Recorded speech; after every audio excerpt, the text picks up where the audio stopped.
नमस्कार, मैं हूं सुमित अवस्थी और आप देख रहे हैं अपना पसंदीदा डिबेट शो हम तो पूछेंगे। वो शो जो आपके सवालों को, आपके सुझावों को, आपके विचारों को जगह देता है, मंच देता है, क्योंकि हम सीधे आपके द्वारा जुड़े हुए मुद्दों को न सिर्फ यहाँ मेहमानों के सामने रखते हैं, बल्कि हम आपसे भी आपके सवाल जरूर पूछते हैं। रोज की तरह आज भी दो खास मुद्दे। पहला मुद्दा दलित छात्र की खुदकुशी के बाद हो रही सियासत से जुड़ा हुआ। जी, हैदराबाद यूनिवर्सिटी में रोहित वेमुला नाम के एक दलित छात्र ने खुदकुशी की। इस एक खुदकुशी के विरोध और सियासत का तूफान खड़ा हो चुका है। केंद्र सरकार तक को इस पर जवाब देना पड़ रहा है। यूनिवर्सिटी सियासत का अखाड़ा इस वक्त नजर आ रही है। राहुल गांधी समेत तमाम नेताओं के यूनिवर्सिटी में दौरे लग रहे हैं। तो वरिष्ठ साहित्यकार अशोक वाजपेयी ने इस मुद्दे पर हैदराबाद यूनिवर्सिटी की डी लिट की उपाधि विरोध में लौटाने का फैसला किया है। तो क्या रोहित की खुदकुशी भी सियासी रोटी सेकने का सबब बनेगी? क्या कभी पता चल पाएगा कि उसे खुदकुशी के लिए मजबूर किया गया या उसने खुद खुदकुशी करने का फैसला लिया? ऐसे कई सवालों पर करेंगे खास मेहमानों के साथ बड़ी चर्चा अब से कुछ ही देर में। और वहीं रात 8:30 बजे आज का डिबेट नंबर 2 में बात होगी आमिर खान साहब की। जी हां, मंत्रियों नेताओं के बाद केंद्र सरकार के एक और बड़े अफसर ने अब आमिर खान पर निशाना साधा है। उन पर देश की छवि खराब करने का एक और गंभीर आरोप लगाया गया है। वो भी तब जब ये मामला शांत होता नजर आ रहा था। अब एक और वरिष्ठ ब्यूरोक्रेट के द्वारा आमिर खान को निशाने पर लिया गया है। इस पर भी करेंगे खास चेहरों के साथ मुलाकात, बातचीत 8:30 बजे में। लेकिन आगे बढ़े उसके पहले डिबेट नंबर 1, दलित की मौत का गुनहगार कौन? ये रिपोर्ट। हम तो पूछेंगे में अगले आधे घंटे डिबेट नंबर 1, दलित की मौत का जिम्मेदार कौन?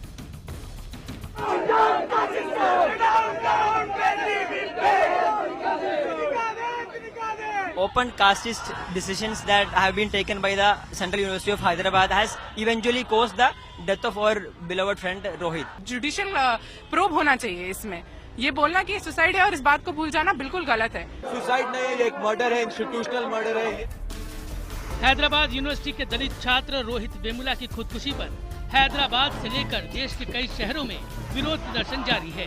आरोप है कि एबीवीपी के कहने पर केंद्रीय मंत्री बंडारू दत्तात्रेय ने मानव संसाधन विकास मंत्री स्मृति ईरानी को चिट्ठी लिखी, जिसके बाद 5 दलित छात्रों को एबीवीपी छात्र नेता एन सुशील कुमार को पीटने के आरोप में निलंबित कर हॉस्टल से निकाल दिया गया। इन्हीं 5 छात्रों में रोहित भी शामिल थे। दलित छात्र रोहित की खुदकुशी ने अब इस मामले में सियासी मोड़ भी ले लिया है। कांग्रेस उपाध्यक्ष राहुल गांधी समेत कई नेता अब हैदराबाद यूनिवर्सिटी में छात्रों से मिलने पहुंच रहे हैं। The Vice Chancellor and the Minister in Delhi have not acted fairly. अगर दत्तात्रेय लेटर नहीं लिखते, उसकी जान नहीं जाती। अगर एचआरडी के लोग बार बार लेटर नहीं लिखते, उसकी जान नहीं जाती। अगर वाइस चांसलर इसमें बायस नहीं होता, तो यकीनन लोग, हम आवाम के नुमाइंदे हैं। पॉलिटिक्स करना है तो आवाम के फायदे के लिए करना है, इंसाफ के लिए करना है। इस मामले में फिलहाल यूनिवर्सिटी के वीसी और केंद्रीय मंत्री बंडारू दत्तात्रेय के खिलाफ खुदकुशी के लिए उकसाने के आरोप में एफआईआर दर्ज कर ली गई है। मंत्रालय जरूर सजग है, उस पर ध्यान है हमारा, और इसी के लिए आपने देखा होगा कि एक कमेटी बनाई गई है जो वहां जाकर फैक्ट को एकत्रित करेगी, फिर आकर बताएगी कि क्या मामला है। तो उसके हिसाब से एक्शन अगर जरूरत पड़ी तो कुछ आगे होगा।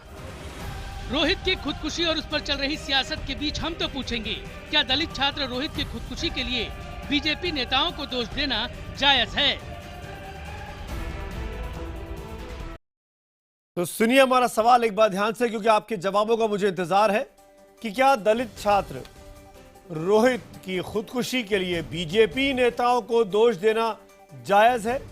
अगर आपको लगता है हाँ जायज है, तो IBN 7 स्पेस देकर Y लिखिए, और नहीं के लिए IBN 7 स्पेस देकर N लिखिए।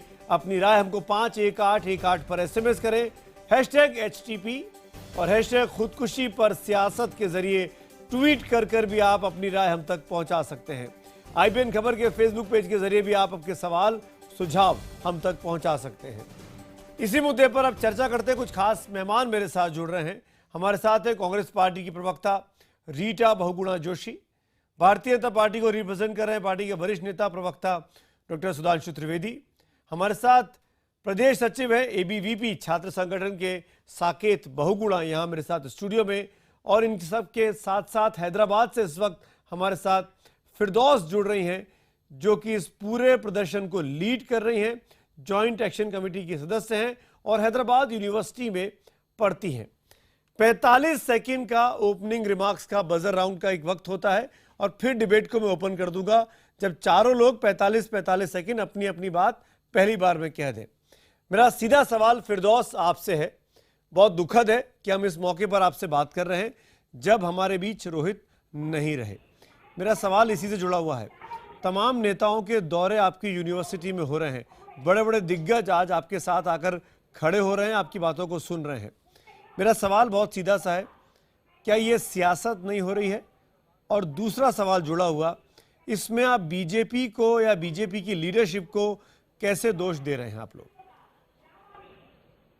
सबसे पहले मैं सबको जय भीम बोलना चाहूँगी।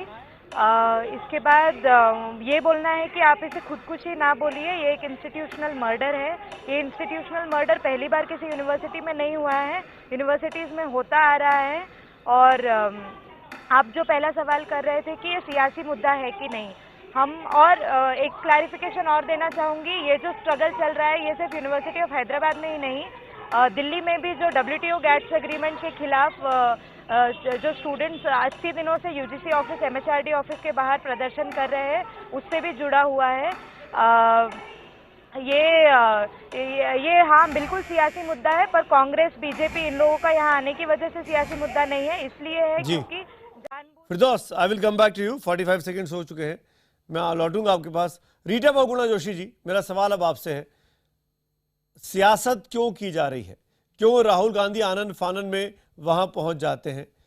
राहुल गांधी मालदा तो नहीं जाते हैं लेकिन वहां पहुंच जाते हैं, ऐसा क्यों? ये सिलेक्टिव चॉइस क्यों? देखिए, बहुत ही गंभीर ये मुद्दा है और इसको मैं समझती हूँ कि एक नौजवान जो 26 वर्ष का था उसने आत्महत्या करी, और सचमुच आत्महत्या नहीं है, इंस्टीट्यूशनल मर्डर है, मैं भी मानती हूँ। इसमें एक मंत्री ये लिखता है कि ये जो छात्र है ये राष्ट्र विरोधी है, ये कास्टिस्ट den बन गई यूनिवर्सिटी, यानी एक जाति विशेष का अड्डा बन गई है, और ये एक्सट्रीमिस्ट उग्रवादियों का केंद्र बन रही है। तो इन छात्रों को उसके आधार पर 5 छात्रों को UGC फेलो से उनको निकाला गया, और कितना दुखद उसकी मृत्यु हुई है। मेरा इतना कहना है कि इस मामले में कानून को काम करना चाहिए।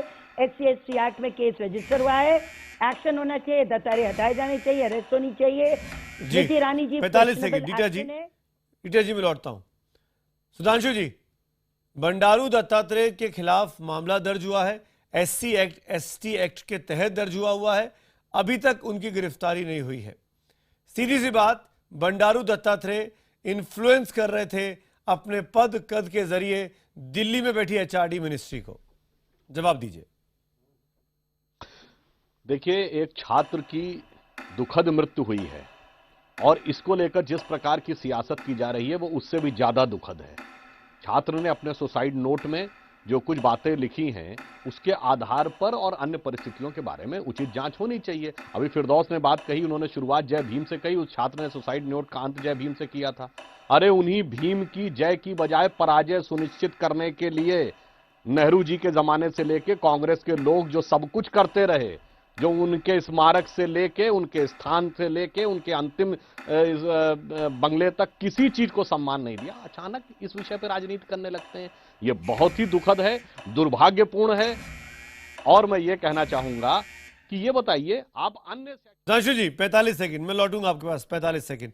साकेत, सबसे आखिर में आपके पास आ रहा हूं, इसलिए एक दावा किया गया था कि आपके साथी छात्र की बहुत पिटाई की गई और उसी बेसिस पर 17 अगस्त की वो चिट्ठी है जिसको बंडारू दत्तात्रेय ने लिखा यहां पर स्मृति ईरानी को, HRD मिनिस्टर को। जो चिट्ठी लगभग हर जगह घूम रही है, बहुत कॉमन है आज की तारीख में, जगह जगह सोशल साइट्स पे आप बड़े आसानी से देख सकते हो, उस चिट्ठी की कॉपी है। मैं बहुत सिंपल सी बात आपसे पूछ रहा हूं, अभी जो यूनिवर्सिटी के CMO हैं उनका बयान सामने आया और CMO कहते हैं साकेत कि वो तो इतना घायल, ऐसा कोई छात्र आया ही नहीं मेरे पास कि उसकी इतनी तबीयत खराब हुई हो, यूनिवर्सिटी को पता ही नहीं है और जिसके बेसिस के ऊपर बाकायदा चिट्ठी लिखकर इतना बड़ा हंगामा खड़ा कर दिया, और आज एक छात्र हमारे बीच नहीं है। देखिए, अगर आप अंबेडकर स्टूडेंट एसोसिएशन की ये चिट्ठी देखेंगे, ये पोस्टर देखेंगे, तो आप पाएंगे कि किस प्रकार अंबेडकर स्टूडेंट एसोसिएशन खुद कह रही है कि हम लोग 30 लोगों को लेकर नंदनम सुशील कुमार, जो एबीवीपी के एचपीयू यूनिट के प्रेसिडेंट हैं, उनके कमरे में रात को 1 बजे वो घुसे और उन्होंने पूछताछ करी कि नंदनम सुशील कुमार ने अपने फेसबुक पेज पर क्यों लिखा कि ASA goons and talking about hooliganism. अगर इस इंसिडेंट में कोई सच्चाई नहीं होती तो क्यों अंबेडकर स्टूडेंट एसोसिएशन ने चिट्ठी लाई? और इसके बाद आप देखेंगे कि अगर आप दलित स्टूडेंट यूनियन का पोस्टर देखेंगे, दलित स्टूडेंट यूनियन खुद लिखती है कि हम रोहित वेमुला, रोहित रेड्डी और ये जो 3 छात्रों की इन लोगों ने पिटाई करी है, एबीवीपी के 3 छात्रों की, 45 सेकंड हो गए, लेकिन यू कैन कंटिन्यू। उसकी हम निंदा करते हैं। आप इसमें देखेंगे इन्होंने लिखा है, yes we question the moral of ASA, is it an association of goondas who are into manhandling?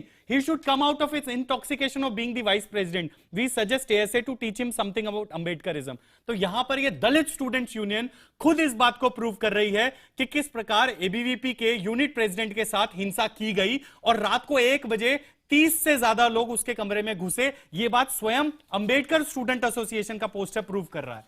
फिर सीएमओ के पास क्यों नहीं गए? मेरा सवाल स्पेसिफिक था, यूनिवर्सिटी के चीफ मेडिकल अफसर को क्यों नहीं पता है कि ऐसी कोई घटना घटी? देखिए, यूनिवर्सिटी जिस छात्र की चोट लग जाती है उसके बाद उसे कौन से हॉस्पिटल में ले जाया जाता है या उसका इलाज कहां कराया जाता है, ये तो उस समय की परिस्थितियों के अनुसार ही निर्धारित होता है। हाँ। उसी समय यूनिवर्सिटी के सीएमओ को क्यों नहीं पता चला, ये तो विश्वविद्यालय प्रशासन को इसका जवाब देना चाहिए। लेकिन इस प्रकार की एक हिंसा हुई, इस बात को एक्सेप्ट किया जाना चाहिए और उस हिंसा की वजह से ही स्टूडेंट्स के ऊपर एक्शन यूनिवर्सिटी के द्वारा लिया गया। फिरदौस, बहुत ही स्पेसिफिक और पॉइंटेड सवाल खड़े किए हैं, जवाब दीजिए फिरदौस। जो एएसए ने, अम्बेडकराइट स्टूडेंट एसोसिएशन ने जो खुद ही रिलीज किया है, जैसे वो बोल रहे हैं, अम्बेडकराइट स्टूडेंट एसोसिएशन ने खुद ही रिलीज किया है, उसमें आप देखिए कि सिक्योरिटी ऑफिसर जो है यूनिवर्सिटी का, जब एएसए के छात्र सुशील कुमार के रूम में गए थे तब यूनिवर्सिटी सिक्योरिटी ऑफिसर उनके साथ मौजूद थे, उनका सिग्नेचर है अपॉलजी लेटर पे जब सुशील कुमार ने अपॉलजी लेटर साइन किया। तो ऑल द जितने भी ये इस केस के जो भी ये एविडेंसेस के तौर पे जो भी डाल रहे हैं वो सबके सब फर्जी है, उसका सारा डॉक्यूमेंटेड प्रूफ है, सारे डॉक्यूमेंटेड प्रूफ पब्लिक में है। इस चीज पे बहस करके भी कोई फायदा नहीं है क्योंकि all the facts are there out in the open very clearly, giving the evidence against ABVP, against the fraud that the BJP has committed, against the fraud that the university administration has committed. Now what do you want? फिरदौस, अब आप क्या चाहती हैं सरकार से, university से? हम सबसे पहले तो हम लोग यूनिवर्सिटी स्ट्राइक तब तक कंटिन्यू करेंगे जब तक ये जो किलर वीसी है वो छोड़ नहीं देता है इस यूनिवर्सिटी को। उसके बाद SC/ST एट्रोसिटी के अंडर इन लोगों को, जितने भी मिनिस्टर बंडारू दत्तात्रेय, MLC रामचंद्र राव, आलोक पांडे, चीफ प्रॉक्टर ने जो फर्जी रिपोर्ट निकाली थी इन लोगों को सस्पेंड करते हुए, उसे सुशील कुमार ABVP प्रेसिडेंट जो कि कैंपस में बहुत सारे वायलेंट एक्टिविटीज के लिए रिस्पॉन्सिबल है, उन सबको SC/ST एट्रोसिटी एक्ट में जब तक बुक नहीं करके उनका ट्रायल नहीं होता है तब तक हम अपना प्रोटेस्ट जारी रखेंगे।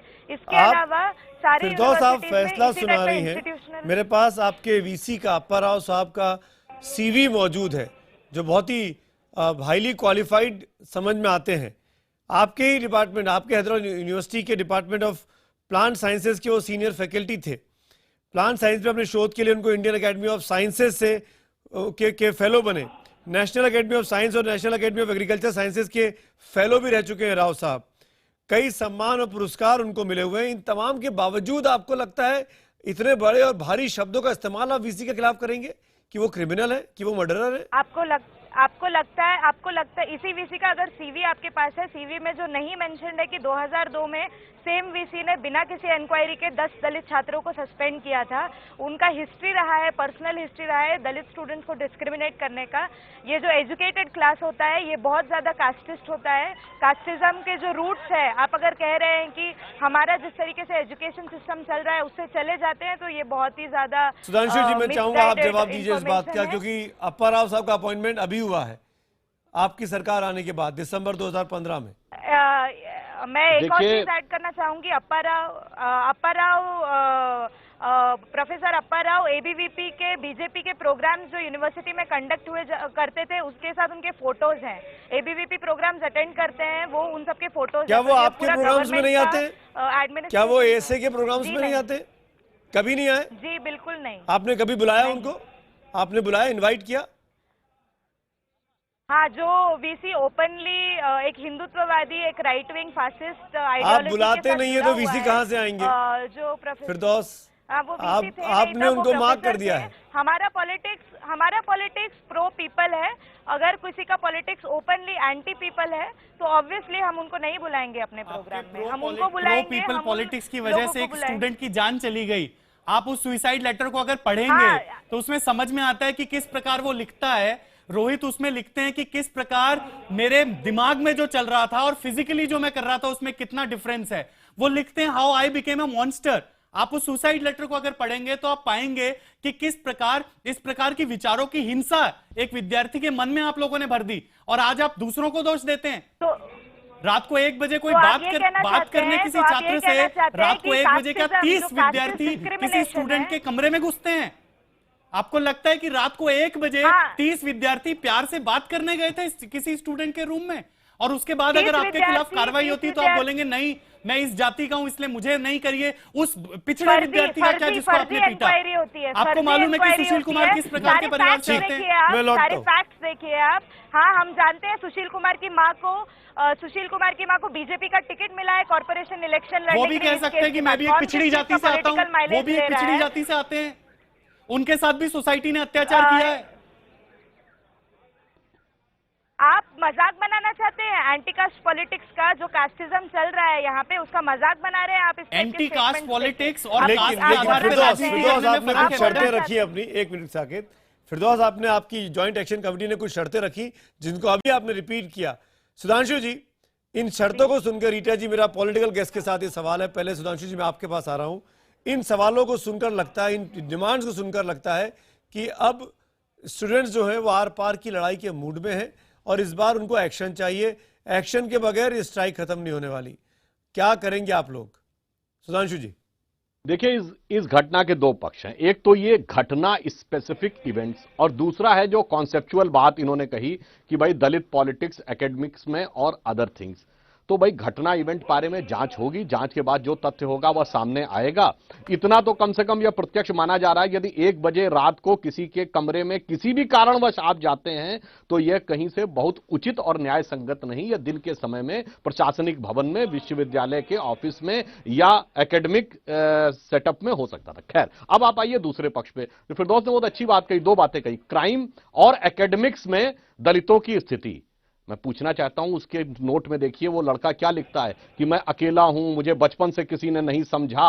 और इस ढंग के बच्चों का मानसिक प्रयोग करके आप उसको उस सीमा तक ले जाते हैं कि वो अपने फेसबुक पोस्ट पे लिखता है कि 1 याकूब मरेंगे तो 10 याकूब पैदा होंगे। आखिर आप उसको किस दिशा में ले जा रहे थे? आखिर में आप उसकी जिंदगी को कितने बड़े खतरे में और किस भयानक स्थिति में ले जा रहे थे? और मैं अब एकेडमिक्स में आता हूं कि एकेडमिक्स में दलितों की स्थिति पे रीता जी बैठी हैं और फिरदौस जी बैठी। मैं दोनों से पूछना चाहता हूं, एएमयू ने और जामिया मिलिया इस्लामिया ने दलित छात्रों का आरक्षण समाप्त कर दिया, पूरी तरीके से वंचित कर दिया जो संवैधानिक अधिकार है। क्या आप लोगों का स्टैंड है? आप बता दीजिए। रीटा जी, क्यों नहीं आपने प्रश्न उठाया? आज आपका क्या स्टैंड है? बोलिए, दलित आरक्षण के पक्ष में है या नहीं? क्लियर आंसर दीजिए, हां या ना। ये वही गवर्नमेंट बोल रही है। सुधांशु जी देखिए, सुधांशु जी डाइवर्ट मत करिए इशू को, देखिए बहुत गंभीर इशू है जिसने मैं आपसे बात करना चाह रही हूँ। देखिए, मैं यूनिवर्सिटी में 32 साल रही हूँ। हर विश्वविद्यालय का इंटरनल स्ट्रक्चर होता है, स्वायत्तता होती है, उसके मसले अंदर तय किए जाते हैं। पुलिस तभी आती है जब वाइस चांसलर बुलाता है। और यहाँ पर एक मंत्री और एक सांसद, वो भी भारतीय जनता पार्टी के, और ये साकेत इतना जोर जोर से बोल रहा है, इसको इतनी भी लज्जा नहीं आ रही है कि इनकी कृत्य की वजह से एक बच्चे ने आत्महत्या करी है जो कि एक मर्डर के बराबर है। और वो लोग लिखते हैं कास्टिस्ट अड्डा हो गया है। आप जातिवाद कैसे नहीं कह रहे हैं? एक मंत्री लिख रहा है कि ये एक जाति विशेष का अड्डा हो गया है, एंटी नेशनल्स का अड्डा हो गया है, ये एक्सट्रीमिस्ट का, उग्रवादियों का अड्डा हो गया है और इस पे एक्शन करो। और एक मंत्री वहां से दिल्ली से भेज देती है अगस्त में जब रीता जी, वारंगल के आपके सांसद ने, सुधांशु जी मैं बोली नहीं, जो परिवार के 2 लोगों की हत्या का आरोप है वो भी दलित थे, बोली नहीं इसी थी। तेलंगाना में मैं बोली क्या नहीं स्टैंड थी। था आपकी सरकार का? मैं बोली नहीं थी। आप राहुल मुझे गांधी बोलने जी क्यों नहीं दीजिए। गए थे वहां? आप बोलिएगा सुधांशु जी, आप बोलिएगा। नहीं, आप भी दलित की बोलिएगा, सीधे मैं हत्या हुई, आपको हत्या का टोकी मुकदमा दर्ज है, मैंने आपके आपको सांसद पे टोका आरोप नहीं है। था। क्या स्टैंड है आपकी सरकार का? आप बताइए, इसी बात विश्वविद्यालयों, का वारंगल का विषय है। आप बाहर भी बांट रहे हैं समाज को। अब आपकी नजर विश्वविद्यालयों पर, शैक्षणिक संस्थाओं पर आ गई हैं। आपकी कृतियां देखिए, चाहे वो जेएनयू हो, चाहे दिल्ली यूनिवर्सिटी हो, चाहे मद्रास यूनिवर्सिटी हो, चाहे हैदराबाद यूनिवर्सिटी हो, चाहे इलाहाबाद यूनिवर्सिटी हो। आप चाहते हैं यूनिवर्सिटीज का भगवाकरण हो, चाहे यूजीसी हो, चाहे HCSR हो, हिस्टोरिकल रिसर्च, चाहे आपका बुक ट्रस्ट ऑफ इंडिया हो, चाहे वो आपका कल्चर हो। आप चाहते क्या हैं? आप दलित विरोधी थे और हैं, मैं बार बार कहूंगी। आरएसएस कहता है रिव्यू करो कि रिजर्वेशन हो कि नहीं। पंजाब में अट्रॉसिटीज हुई, सुधांशु जी, हरियाणा में हुई। रीटा जी एक मिनट, सुधांशु जी मेरे एक सवाल का जवाब दीजिए। जो बंडारू दत्तात्रेय जी ने चिट्ठी लिखी, प्रधानमंत्री और आप चुप रहे, जिसमें उन्होंने फैसला सुना दिया और जिसमें वो लिखते हैं 17 अगस्त की वो कुख्यात चिट्ठी, become a Dane of casteist extremist and anti national politics.